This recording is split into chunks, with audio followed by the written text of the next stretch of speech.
আসসালামু আলাইকুম। আজকের রেসিপি ইলিশের পানি খোলা। ইলিশের পানি খোলা রেসিপি তৈরি করার জন্য আমি মাছটাকে পেট এবং পিঠ সহ সুন্দরভাবে কেটে নিয়েছি।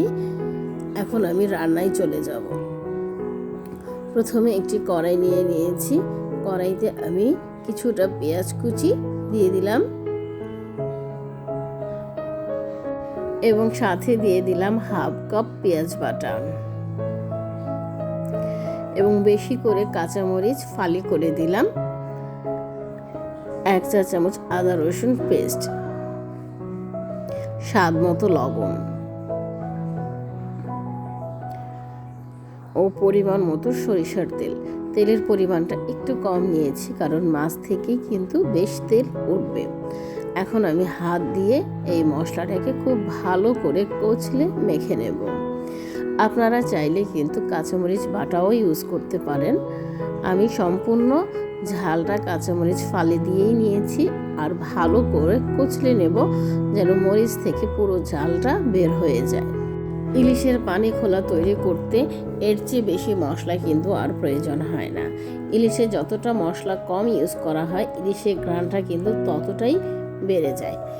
ইলিশের পানি খোলা তৈরি করতে ইলিশ মাছটা একটু ভালো হতে হয়, যেমন একটু তেল যেন থাকে মাছে, ওই টাইপের মাছটাই নিতে হবে। মাছটা একটু গোলগাল, এতে করে পানি খোলার রেসিপির স্বাদটা কিন্তু দ্বিগুণ বেড়ে যায়। দেখতে দেখতে মশলাটা মাছের সাথে কিন্তু আমার মাখা হয়ে গেছে।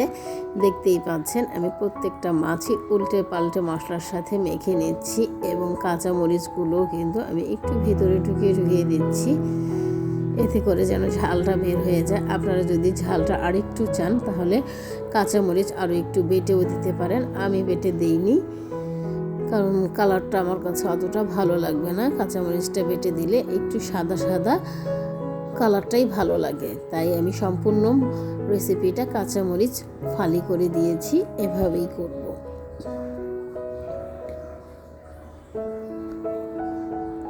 এখন আমি যথেষ্ট পরিমাণের পানি দিয়ে দিব। পানিটা ওই পর্যায়ে দিবেন আপনি যতটুকু পানি রাখতে চান, কারণ ইলিশ মাছ সিদ্ধ হতে কিন্তু বেশিক্ষণ লাগে না, ভাপেই ইলিশ মাছ সিদ্ধ হয়ে যায়। তাই পানির পরিমাণটা ঠিক যতটুকু রাখবেন ততটুকু দিলেই হবে। অতিরিক্ত পানি দিয়ে শুকাতে গেলে কিন্তু মাছটা ভেঙে যাবে, তাই খেয়াল রাখবেন পরিমাণ মতো দেওয়ার জন্য। ঢাকনা দিয়ে ঢেকে দিলাম এবং চুলায় বসিয়ে দিলাম। অপেক্ষা করব বলক আসা পর্যন্ত। বলক চলে এসেছে, দেখতেই পাচ্ছেন। ইলিশের পানি খোলার ঝোলটা কিন্তু একটু পাতলাই হয়। আমি ঠিক এভাবে ঢাকনা দিয়ে ঢেকে আরও 2-3 মিনিট রান্না করে নেব। ফিরে এলাম 2-3 মিনিট পর। দেখতেই পাচ্ছেন কালারটা কিন্তু অনেকটাই চেঞ্জ হয়ে এসেছে, মরিচ থেকেও কিন্তু কালারটা বের হয়ে এসেছে। আমি একটু ঝুলিয়ে দেখাচ্ছি। আমি এর চেয়ে বেশি আর শুকাবো না। ইলিশের পানির খোলাটা কিন্তু আমার তৈরি। এই পাতলা ঝোলটা দিয়ে গরম গরম ভাত খেতে যে কতটা অসাধারণ তা বলে হয়তো বোঝানো যাবে না। যারা খেয়েছে একমাত্র তারাই জানে। শুধু ভাত কেন, সাদা পোলাওর সাথেও কিন্তু অসাধারণ লাগে। আপনি কিন্তু অতিথি আপ্যায়নেও এই রেসিপিটা তৈরি করতে পারেন। রান্নার শেষে আমার আর দেরি সহ্য হচ্ছিল না, তাই গরম গরম ভাতের সাথে ইলিশের পানি খোলার স্বাদ উপভোগ করার জন্য নিয়ে বসে গেলাম। আশা করি রেসিপিটি ভালো লেগেছে। ভালো লেগে থাকলে একটা লাইক, কমেন্ট ও শেয়ার করে দেবেন। আপনাদের একটা লাইক, কমেন্ট, শেয়ার আমাকে আরও উৎসাহিত করে নতুন রেসিপি আপলোড করার জন্য।